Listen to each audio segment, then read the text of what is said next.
Hello বন্ধুরা, আজ আমি নিয়ে চলে এসেছি আলুর দম। তো আলুর দমে কী কী লাগে দেখো। আমি এখানে নিয়েছি ফ্রাইড রাইসের চাল। এটা আমি তেলে লবণ হলুদ দিয়ে ভেজে নিচ্ছি। এই দেখো, এই ছোট ছোট আলু সিদ্ধ করে নিয়েছি, দিয়ে চোকা ছাড়িয়ে নিলাম। এটা আমার মায়ের রান্না, মা প্রায় করতো আমাদের ছোটোবেলা, আমরা খেয়েছি মায়ের কাছে। আমার চাল ভাজা হয়ে গেল। আমি তেল দিয়ে দিলাম আলুর দম করার জন্য, একটু বেশি করেই তেল দিলাম। এর মধ্যে একটু জিরে ফোড়ন দিলাম, একটা শুকনো লঙ্কা, তেজপাতা। এবার আমি এই যে মশলাটার মধ্যে দিয়েছি আদা, জিরে, ধনে আর শুকনো পাতা। এবার আমি হলুদটা দিয়ে দিলাম। এরপর আমি এর মধ্যে টমেটোটা দিয়ে দিলাম।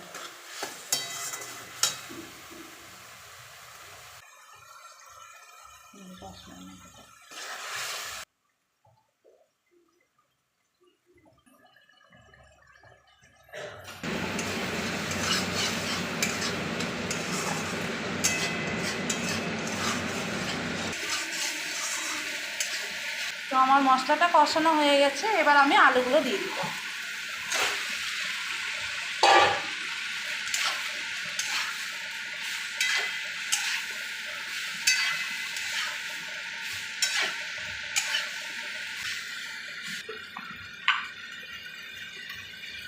এবার আমি লবণ দিচ্ছি।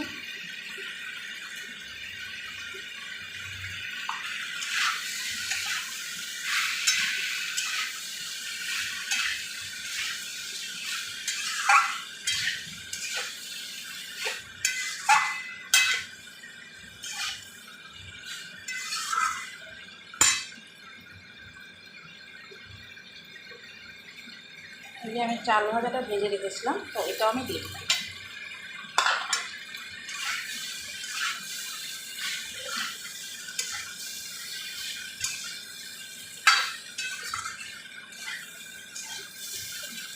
আমাদের যখন জমিতে বাবার বাড়িতে যখন আলু লাগাতো, তো এই ছোটো ছোটো যখন আলুগুলো উঠতো, আমার মা কিন্তু প্রায় এই তরকারিটা করতো, তো আমিও করলাম।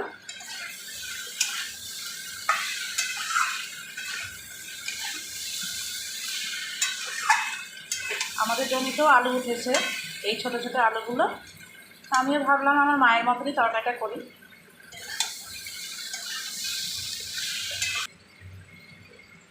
আমি জল দিয়ে দিলাম।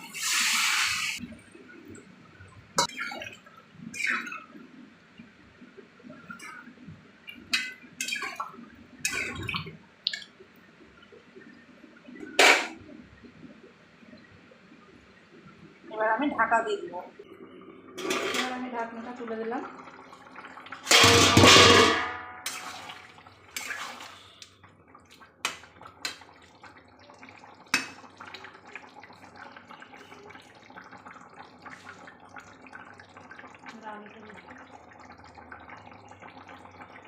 আলুটা আমার সিদ্ধ হয়ে গেছে।